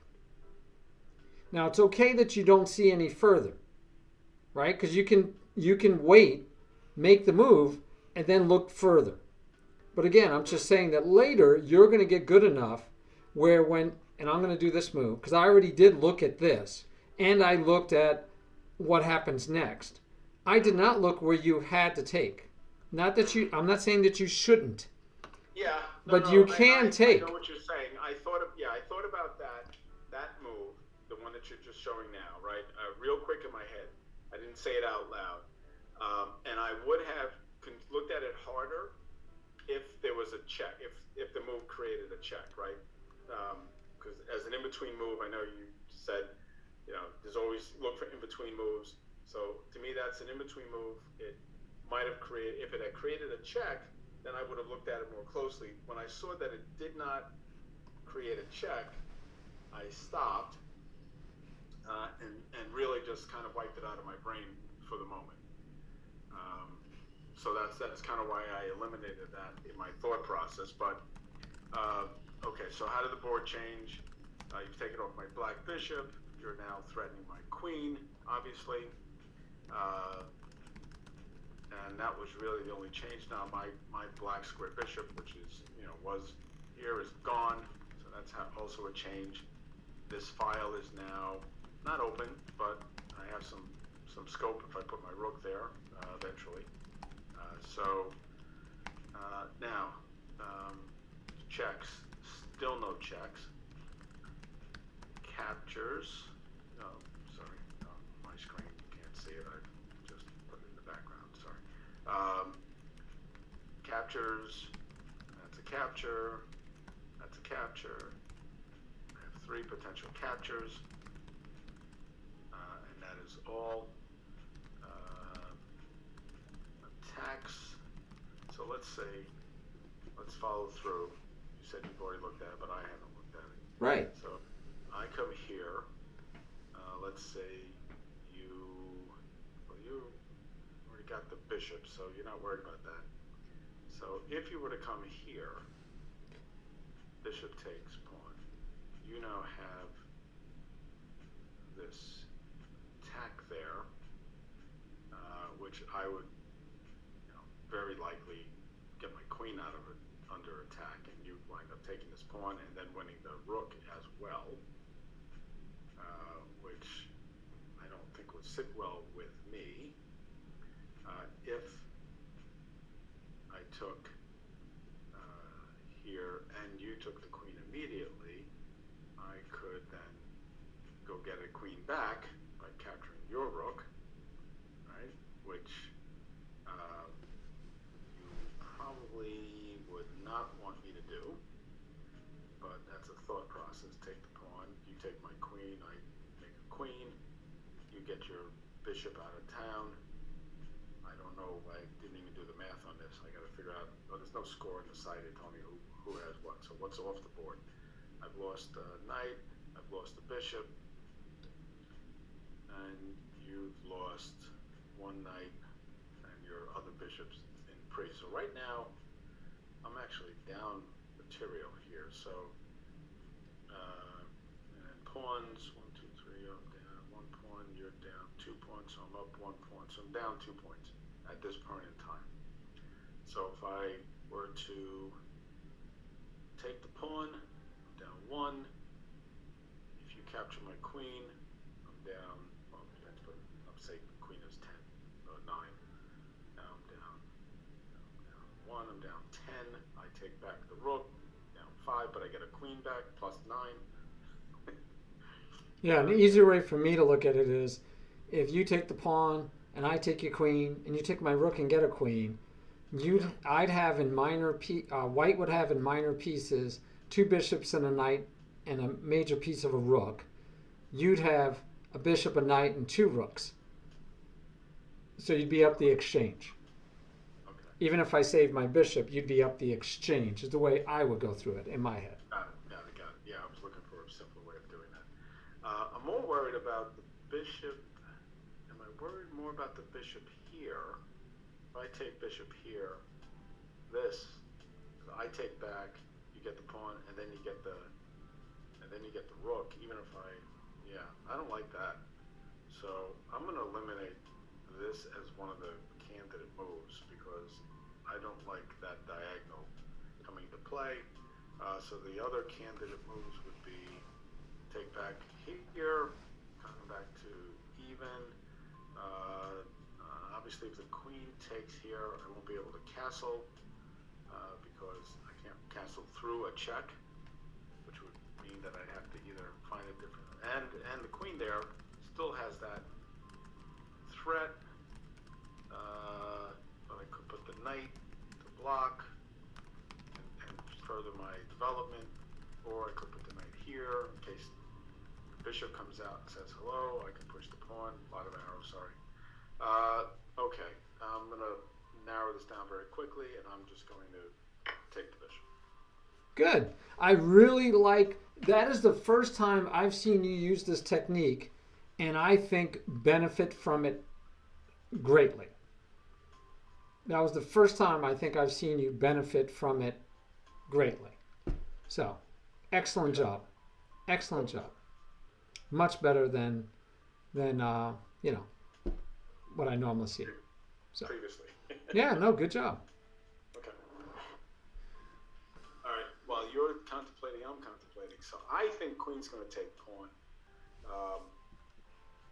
I think that's the most likely move, and it was. Again, stops me from castling. Okay, so how did the board change? Queen now has more scope. Queen is threatening this pawn here. The knight still doesn't have an easy home. This allows for the rook either through a castle or just moving the rook over. The bishop is still eyeing this potential square. A lot of arrows. Sorry again. So I see this is a potential. I see that threat. I was worried about this earlier. I don't know if that's. I don't know if I'm worried about that. I can see this as a threat as well. Check. Okay. Check. Threat. Nah, you want there. Okay. So that's what I see there. Okay. Just come here and say, go away, Mr. Queen. That's an also possibility. Okay, I'm out of sequence again. All right, so checks, no check. Queen check, if you want to call it a queen check. Queen check. Wait. Back up. Go ahead. No, do it again. You said check, no check. I said, I was looking on the diagonals. Yes, I have the discovered attack. That's an attack, not a check. You're supposed to be checking for checks first. You're right. You are correct.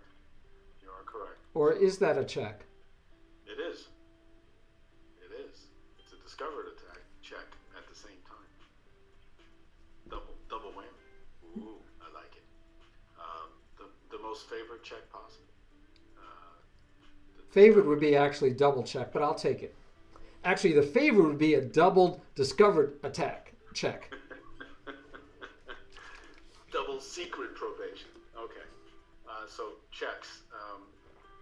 Yes. So, and I was looking at just the diagonals, of course. That's why I said it at first, there were no checks. But yes, I did know I had the alignment here. I didn't get to that, but yeah. So that is, it doesn't. Oh, I'm sorry.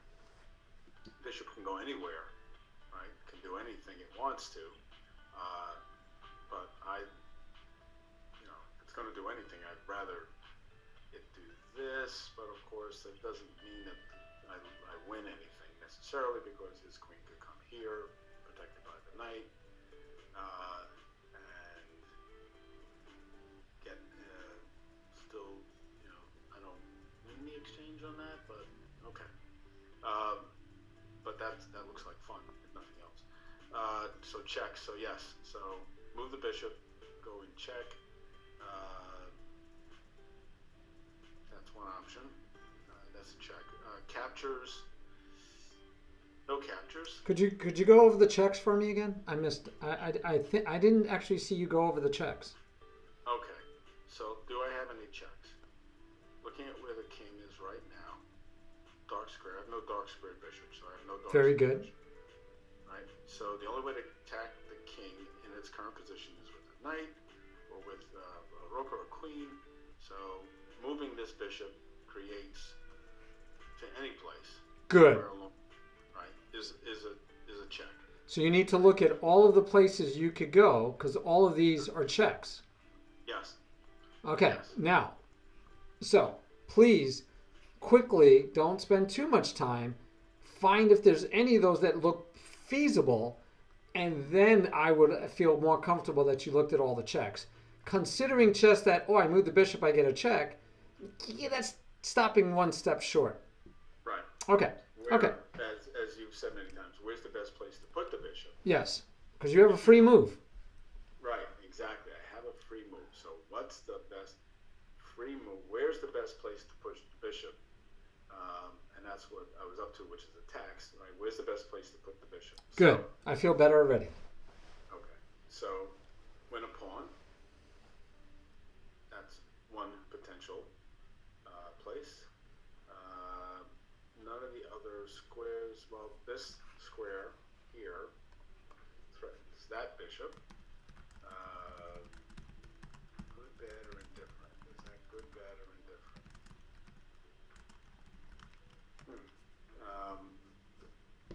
Placing the wait. Okay. This square might be even nicer. So let me just clear this out. So my thought was, once I move the bishop to a square, any square, pick a square, check. The reason I was initially looking here was because, I don't know if that makes sense. Yeah, it does. Because if I said check, and the queen therefore says, well, I don't want to lose the queen. White has to answer the check. Could answer the check in a number of different ways. could answer the check by interposing a piece. But interposing a piece there won't help white, because if my bishop were here, I take off the queen. That would be good for me, not good for white. So white probably won't do that as the move. So, and I put the bishop here initially because I didn't want this to be the move that white would make to interpose a piece, which is obviously protected by lots of other pieces. And if I just exchange my queen, takes back, I take back.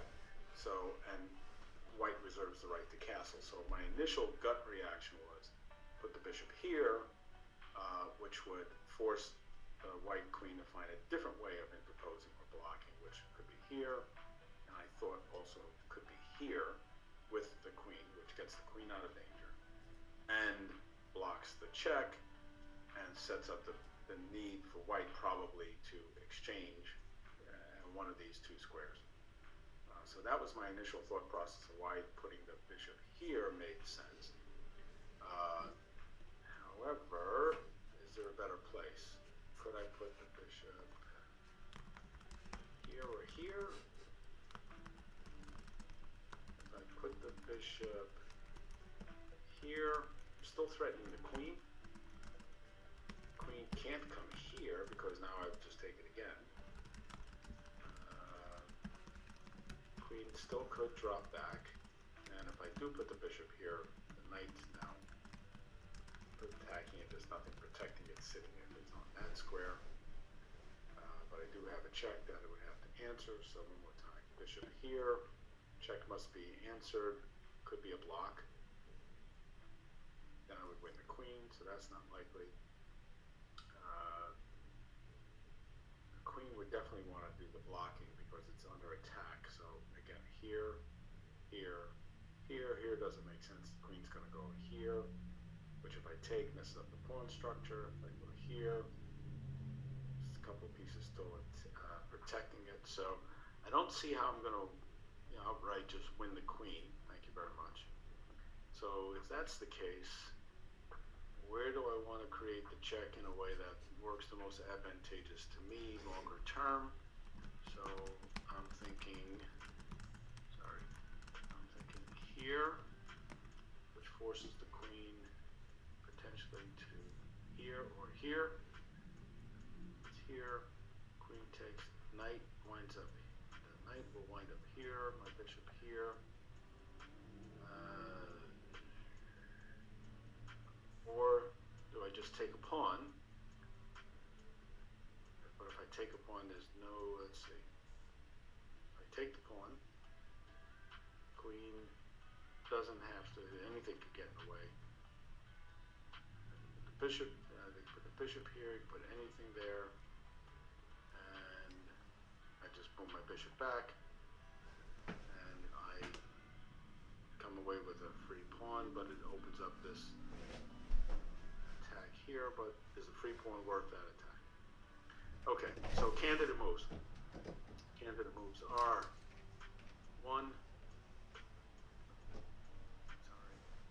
2. Do I definitely want to? Yeah, I definitely want to do that attack. I don't want to. I'm not even thinking about anything else. I'd rather have the check. Or did we talk about this before? We did. 3 coming here. 1, 2, 3. Let's go here. Let's just look at this one real quick. Here, check. Doubtfully come here to block. 1, 2, 3 pieces still. I only have 2 attacking. I take. I think you can still do that. Could also be the knight. Nah, probably the bishop. Be better. Could be no, it won't be the queen. Queen still can come here. So queen still could come here. Force the exchange, and I take, knight takes, I take bishop, I take the bishop, he's got to answer either by castling or just taking it with the queen or the king or the rook. So you are now mired into calculation for like 20 Yeah, I minutes am. here. I'm doing a calculation, destination calculation here. I don't know what I'm doing. So, all right, three candidate moves. Um, and again, sometimes I get to thinking about this and my brain starts to hurt. Yes. I like the double attack on the queen still the most. Because hey, maybe he won't realize his queen's under attack. Haha. But is that dangerous to do? I'm okay with it. Or do I just want to get a free pawn? Because I think it will be a free pawn. You don't have to worry about the old, push thing here or something. But free pawn, open up a file for the rook. Nah. Let's do the double attack on the queen. So I'm going to go here. Check. All right. I think taking the pawn would have been very interesting. I would have wanted to move my king because then you'd have your alignment issues. But then I saw that you had a check here, so it wasn't easy to move my king out of the way to get my rook over. But I would have loved to have been able to. But yeah, that would have been that was the frustrating factor that I couldn't get around. But anyway, we're going to keep it moving. So yeah, you have to. I think you probably could have gotten away with taking a pawn, and a pawn is better than nothing. Yeah. So I think you probably could have, should have, maybe, but it's like I said, it's hard to call. Yeah. But yeah, I think you could have gotten away with it. So your answer should have been, okay, no matter where I attack the queen, or if I put my bishop here, his queen has a square to go to, right? Yep. So I'm not going to win the queen. So then the only question should have been, do I actually win a pawn? Because right now, we're equal in pawns. You'd be up one whole pawn. Right. That'd be a good thing going into the endgame. So you just had to calculate, can I truly win a pawn? And if he puts his queen in front, you could take it and then move your bishop. If he puts anything else in front, you can move the bishop. And if he moves the king, the only place he can move the king to actually make you worried would be up here to let this rook move. And fortunately for you, you had another check, which, again, he would have to stop, and his queen is here. So you'd have to stop the check, and once he stops the check, then your bishop can run away again. So I think you could have grabbed the pawn. Yeah, I saw that, and I think I said yes. I think I win the pawn, but I also open up that file for the rook, right? Or Yeah, but there's no dark squared bishop. Yeah. I mean, the knight could play, but there's no dark squared bishop, so chances are I wouldn't worry about giving back the pawn at some point. Yeah. Right? Even if you gave back the pawn at some point, until then you're up a pawn, and then he has to try to get that pawn back.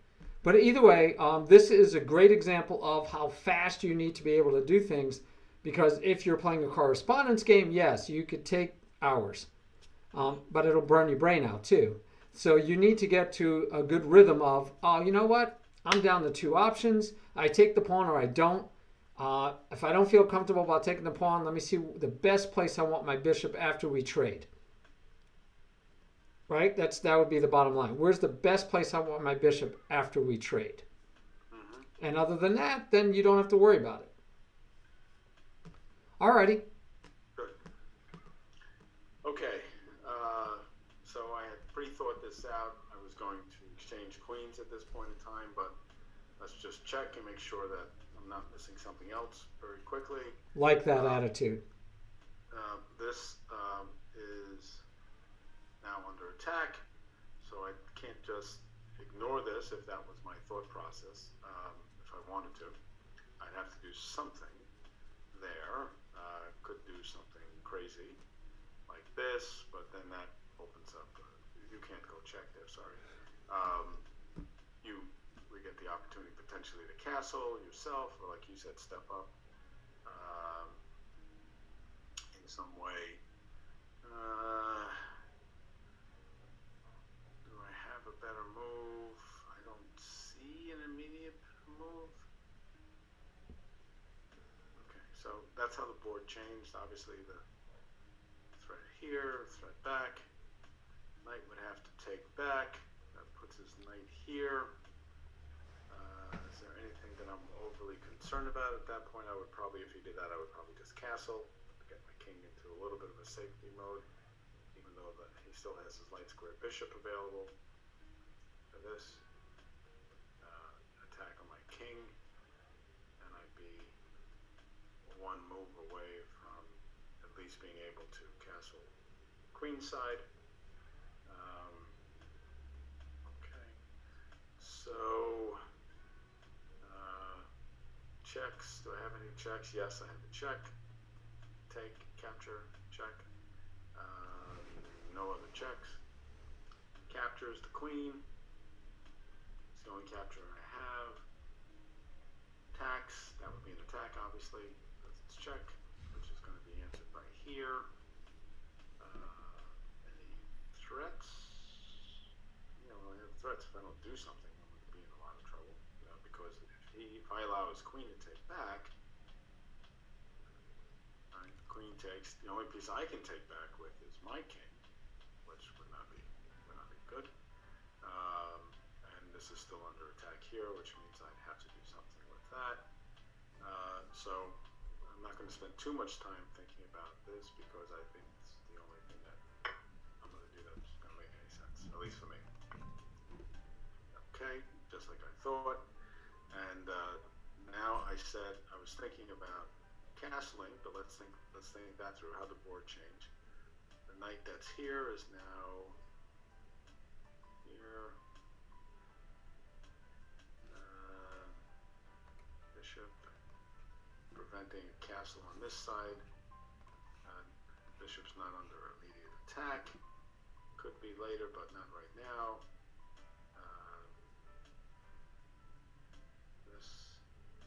Here, am I okay? Do I want a castle? I think I want to castle as quickly as possible. If I castle as quickly as possible,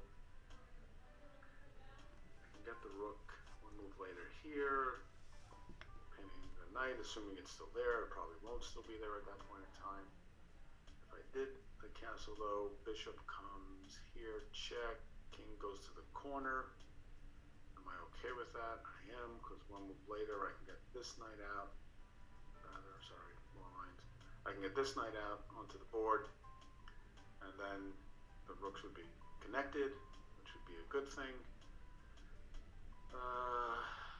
What about this here?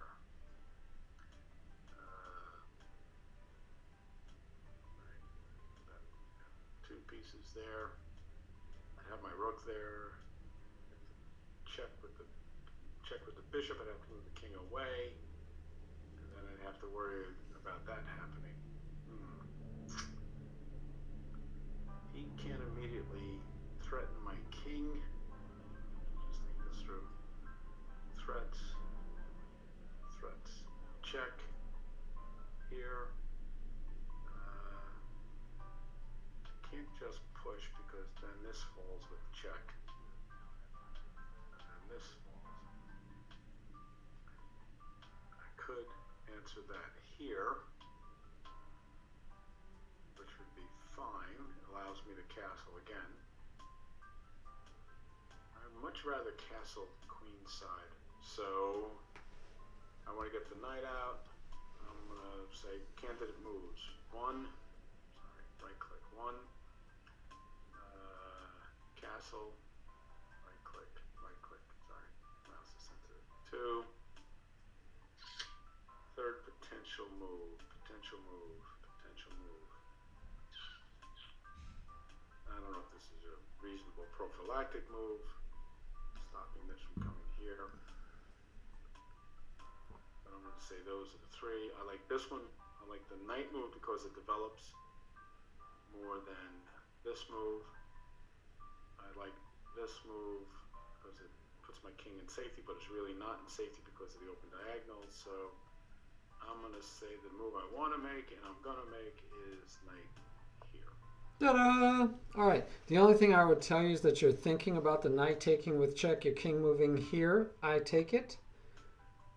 The knight taking here, you'd still remember this pawn was here, the bishop was here. This scenario you went through?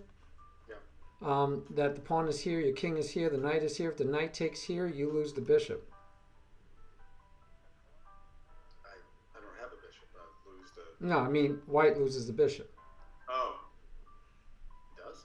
Yeah, remember you were saying that if he goes here with check, if you did this, he would take here, Yes. and then you Oh, said, and then okay. he would get this pawn. I'm sorry. Right, the pawn push. I was thinking the knight was there. Right, Okay. but in reality, what happens is your king comes here threatening the knight. If the knight takes, then you just take the bishop.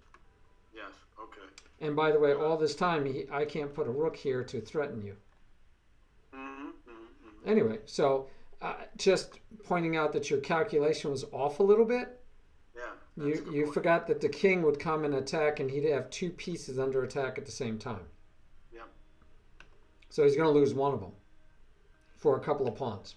Mm-hmm. Just a thought. Okay, but this is okay. You did. I know at one point you talked about this being pinned, Mm-hmm. but obviously you didn't keep worrying about it at all, which is fine. I'm hearing you do better though. I like it. Castling did have some risks, some definite risks from the check. Oops, Mm-hmm. from the check. And then even if you slide over to the corner, this would be annoying. Not devastating, but it could be annoying because of this check. But like you said, even here, your king would be able to step up. So I think you're okay. It was scary, but I think you could have survived castling. Okay. So is this helping? Does this feel okay? Okay, because my only one is that I really do want you to be able to do this in the end faster, but otherwise, as long as it's helping, I'm happy. I think it is. I think it's helping. And doing it while I'm actually playing the game, I feel like I'm getting into a little bit of a rhythm. Okay. Doing this. So now, if I was just playing regular over the board, the first thing I was thinking about on this move is put the question to the bishop, and if you're willing to trade off your bishop for the knight, I would just wind up castling kingside anyway, because that threat that I was worried about, which was the bishop, would be gone because you would have exchanged it off for the knight, and I'd have double pawns, but at the same time, I'd have your bishops off the board. I'd be left with my bishop against your knight, which in a long-range game, which it looks like right now, bishops may be worth a little bit more from a value perspective. By the way, I did hear a beginning chess player streamer, the other day. She was talking. She goes, "Oh well, yeah, don't want to do that because, or I like this because I'll get both bishop. I'll get the bishop pair." And I'm thinking, okay, you're not even 1,000 chess.com. She's not even 1,500 like in Lichess, and she's going to make a decision based on keeping the bishop pair or not, as if she would know what to do with it. I thought that was funny. So I'm glad that you're not this way, but I just want to point out to my viewers especially that sometimes beginners hear axioms. They memorize these axioms instead of principles. They memorize the axioms and then make plays, supposedly, at least they say they're making plays based on these axioms that may not pertain to that either specific situation on the board or just to their playing level. I mean, people play at different playing levels. You have different strengths and weaknesses, and you shouldn't be playing as if, they make no difference what move, that it doesn't matter what level you're at. So playing gambits right now, it's fine. If Irv wanted to play gambits, he'd have fun, and I tell him go for it. If he wanted to play really bad gambits, I'd probably try and get him not to do that. But the same thing, like giving away free candy, right? You've got to recognize that first before you can worry about making combinations. But anyway, sorry. So, what do you think? What do you decide on this time? I was listening to you instead of thinking. So, how'd the board change? Obviously now white can castle to either side. Nope, that's not true. Oh, I'm sorry. Can only castle king side now. Okay. can't come here, obviously, with the bishop in the way. So, sorry, thank you. Now white can castle, threatening here, which would double up my pawns, which might be desirable, especially if I decided I was going to castle first, and then I would wind up opening up a gap in front of my king. But is that a big threat? So close, I was going to say, even though we're so close to the end game, I really wouldn't worry about that. No, you shouldn't worry about that at all. Think about it. The white bishop would have been traded for the knight. Right. So this diagonal that would have been open doesn't matter. Mm-hmm. And he has no queen. Right. So really, the fact that your king is open should not be a consideration to worry about the double pawns. Right. And it's important, and that's the axioms, right? We talk about. Oh, my king is open. You got to realize in this situation, the king being open is a non-player. It doesn't matter. And again, I can castle to either side. So any checks? I don't have any checks. I don't have any captures. I don't. From an attack perspective, I could come here. Sorry. Threat there. Could even do this as a threat here, as a threat. Black, white would have to, I'm assuming, do something. And this x-rays through to that pawn, potentially. Something to think about. So it comes over, and then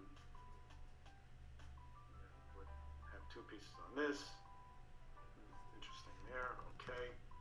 I do want to have my rooks connected though, so I can actually finish development. So I don't have to castle. I could come here. I was thinking it doesn't relieve the pin. We don't see your arrow. Oh, there you go. Okay, keep going. Yeah, it doesn't relieve the pin, and still can't. That's not a threat right now. Again, because white can't get his rook here onto the open. Sorry, I'm trying to do the arrows. There you go. Can't get the rook onto that file yet because that bishop is holding that square nicely. So I want to connect the rooks. I want to finish development. The question is, do I castle either side? So candidate moves or threats, I should say threats. Threat. There. Here I was thinking about that. If I castled, right, that's going to put.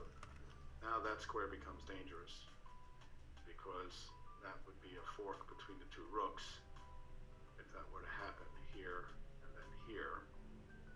So that's something to think about. But of course I could get out of that with the rook, one of the rooks coming here and saying check, assuming he hasn't castled yet. All right, so candidate moves. I thought about this. That's one candidate move. Candidate moves. Castling to either side. Not sure which one is better or worse. Or stepping up. I don't think stepping up. Even though it's towards the end game, I'd rather have my king starting to move towards the center of the board because it's close to the end game. That would be one step closer. It saves me a move theoretically. But it doesn't release the pin on the knight. But am I worried about that just yet? I'm not worried about that just yet. So 1, 2, or castling. And if I castle which side, I would probably castle the queen side at this point in time. All right, those are my 3 candidate moves. Which one do I like the most?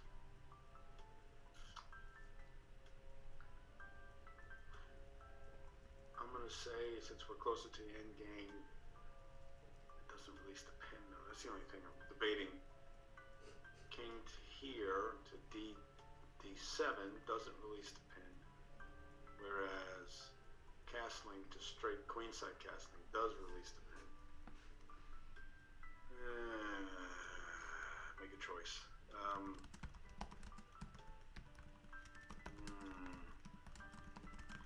Make a choice. If I move the king here, any threats? No, lose the rook, the knight. No, lose the knight. Here, then here again. there. So, all right. Sorry for the long delay. Your move. So you picked the favorite of the chat, Oh, yes. Yes. That's good. and Thank you. and potentially my favorite also. Oh, cool. Even better. All right. So, oh, there you go. You moved already. Okay. I thought that might come next. I thought I'd go a little faster for you. Yeah, and yeah, because I do want to stop in 9 minutes. Yeah, time's running out, and you have football games to watch. Yeah, well, or rugs to clean. So, okay. I did think this might be a possibility, and obviously allows you to either allows white to either castle or if nothing else, put pressure on this pawn, which will still be protected twice, but then obviously, pawn push here becomes a concern. So I'm thinking here, which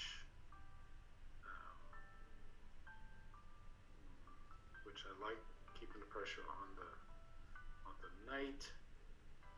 Obviously, though, I'm going to wind up losing control of that nice d1 square, which is gone at this point, which is fine.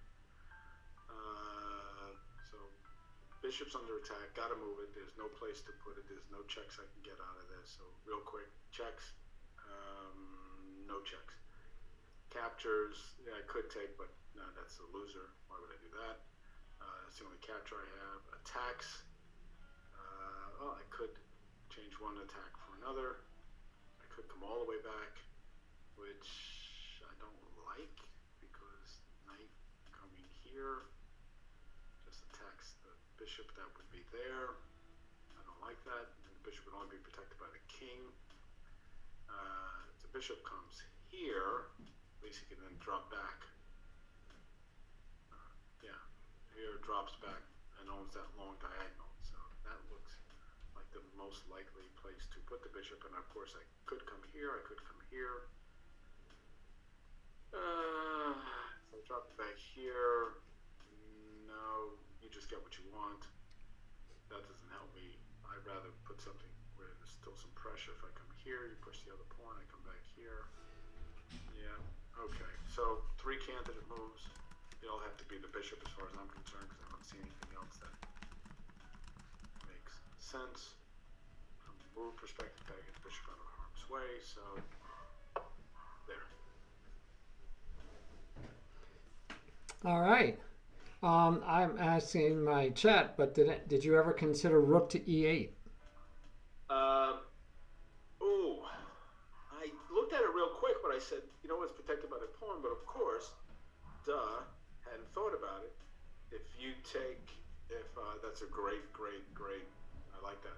Well, I don't know that it's a great move, but it's one that you should have considered. Just like that I should have looked at it, right? I should have looked at Yes. it, right? So either one of the rooks coming to e8, and you can't, if you take here, I take check, I win back the pawn, so that actually looks pretty sweet, which I had not thought of. I saw the rook here, I saw the pin, but I didn't put the pin together with the fact that losing the bishop would then allow me to win back the rook. Okay. So I did see it real quick, but I said, oh, it's protected, never mind, because I said my bishop's still in danger, but I didn't go the next step, which I thank your viewers. That was a good, interesting thought there. Well, they didn't see that one. No? Yeah, King says it was his first move, but yeah, no, they were they totally thought you were going to move here. Wow. Okay. Which so there's the good moves, and then there's the move that everybody thinks I'm going to make. Is that what you're telling me? No, I thought that was the best move. Okay. I think the problem with moving your rook here is castle queenside, and now the pawn is pinned. You can't take the rook. Right, you still can't take. I mean, the rook can't take the knight because it's not a check with the pawn. So now you still have to move your pawn, and now that you have to move your pawn with this pawn being pinned, bishop. Yeah, you have to move your bishop. Sorry, because the Okay. pawn's attacking it, and I mean you could still say no. Go ahead and still take because I still take your knight. But the Mm-hmm. point is that there's a pin here, and that knight would have c5 to go to Mm-hmm. and check you, and who knows what would happen? I don't know. But I mean, Right. it was definitely a move I'd like you to have seen. Right. Yeah, Yeah. King And I. King says that was his first idea because his motto is to play fancy moves even if they don't work. Okay. Thanks, King. Uh, I'll keep that in mind next time we happen to meet. Yes. All right. So Bizarre says, Busy says that this is good because you're forcing the knight to move or you get to trade it. But I'm not moving the knight because if I move the knight, you win the c pawn. Mm-hmm. So I'm not sure what Busy sees there, but I don't see that I can move the knight. Right? I I'm with you. can't move the knight. Right. Now, okay. So, obviously, all right, we've got this two pieces attacking. I have one, two pieces defending. But I was thinking if I did take the knight, pawn takes, and then pawn push, Oh and yeah, I get to move twice in a row. Don't forget that. yeah, of course. And I'm just thinking, but here I can't take because I still have the pin on the knight. So the knight's stuck right now, right? The knight is dead. Can't move anywhere just yet. So Very that's good. something to contemplate.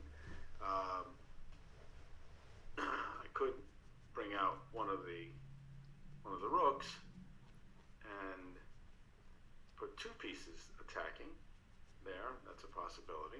But how did the position change? Well, the rooks are connected to white. I did show that, right? So with that alignment, Mm. if you don't take, just remember he has a free move. Yeah, which is what you were just talking about. Don't know if it's a good move. Yeah, well, I think it's pretty good. Depending on And what you do and where your pieces are at. yeah, So just consider that this is available. If you don't take, this is available, so be careful where you put your pieces. right. That's all. So like, let's say, just for example, for some strange reason you were considering rook to here. Hmm. If you considered rook to here, you'd get a check, you'd have to go away, and then this pawn would fall, Mm. right? So Hmm. just, you have to consider those things, that's all. Right, right. But you know, as long as your king can go here and protect the pawn, you might not care if this knight is here. Hmm. So you know, is this where you want your king? And if you have to put your king here, blocking your rook in, is that a good thing? Yeah, these are yeah. So the way the position changed because of the castle with this alignment is this knight has a new square that he did not have before. Doesn't mean you have to react, but you have to consider and understand that that knight now has a new square that he did not have before. Right. So, thank you. You're welcome. And That's what I'm here for. that's good. I like it. Yeah, you have 1 minute left. So, yeah. Oh, yeah. You're right. All right. So, real quick, candidate moves that I'm seeing here, because then if the knight does come here, I do drop back here. Two, you would have two pieces en pre, which you probably wouldn't like, and so, but I would. So then you might have to take or move. You have to get something out of there because you have two pieces under attack, and I have nothing under attack. So that's one potential outcome of that scenario. So that's one candidate move there, right? I did think about this for 30 seconds, right, which would prevent the knight from coming in there. Another candidate move, just taking the knight. You'll have a lone pawn sitting out there, but it is not passed yet, but it's a lone pawn, which then I would have to follow with one of my rooks, either coming out here, taking the open file, or attacking. So my three candidate moves in the time we have left would have been one, would be two, would be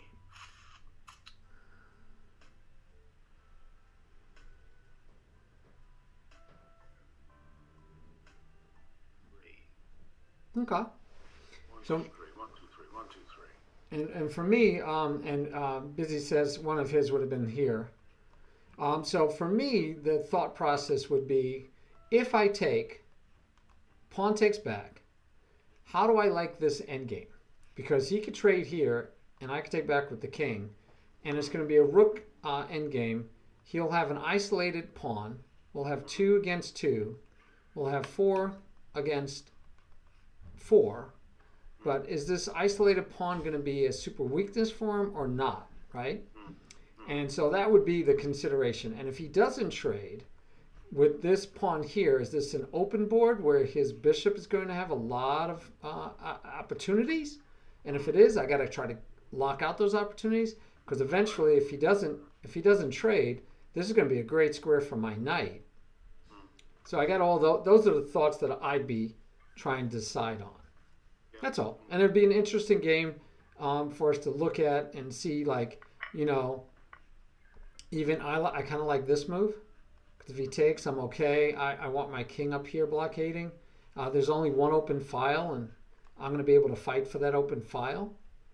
So from a endgame, loving the endgames personally perspective, I'm thinking this has some merit.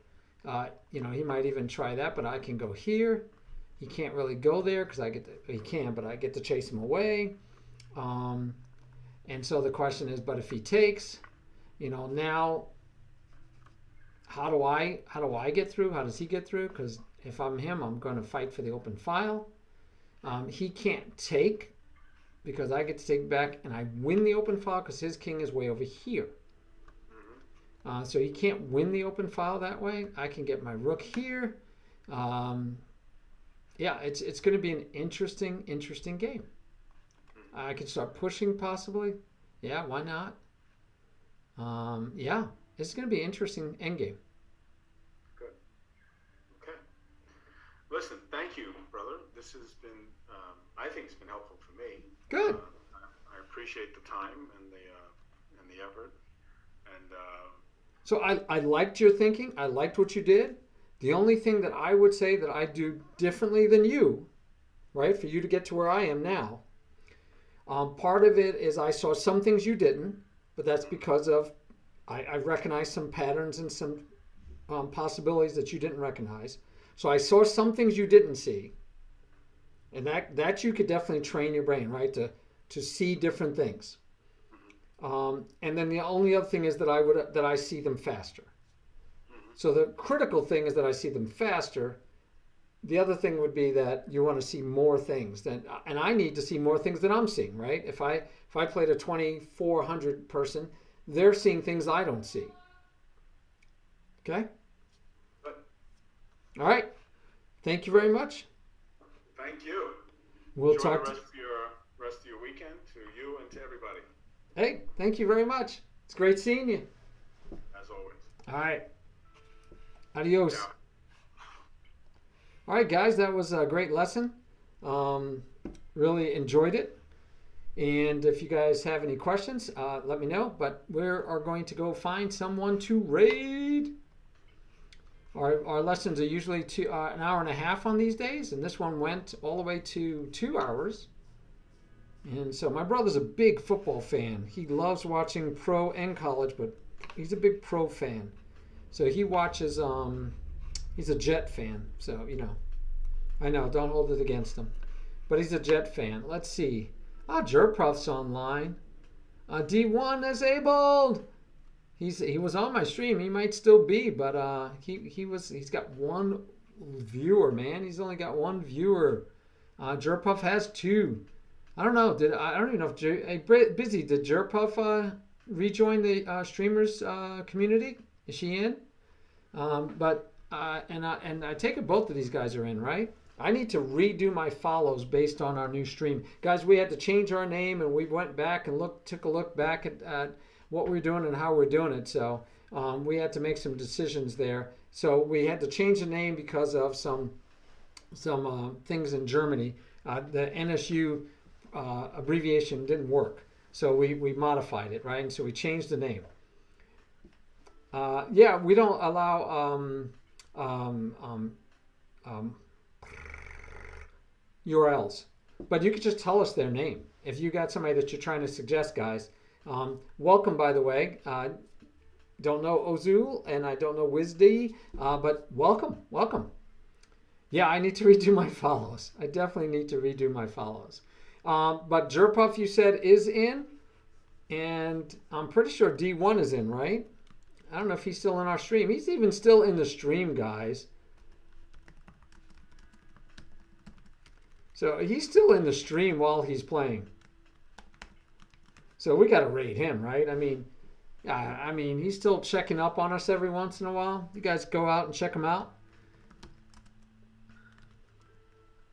I got to make sure I get the name spelled right, too. That's always fun and required. One. I remember one of my first times I ever rated. I rated somebody and I typed in their name wrong. And it went to nobody. It just, it didn't go anywhere, right? Because you get it wrong. So it doesn't go anywhere. And one of my first raids, it went to like, there was nothing there. There was no one there. All right, guys, thanks so much. Tomorrow night, reminder, tomorrow night, we do have the qualifiers. Don't forget the World Championship qualifiers, 8:30 if you want to play, 8 o'clock if you want to catch the beginning of the stream. Tomorrow night. See you later, guys. Have a good one.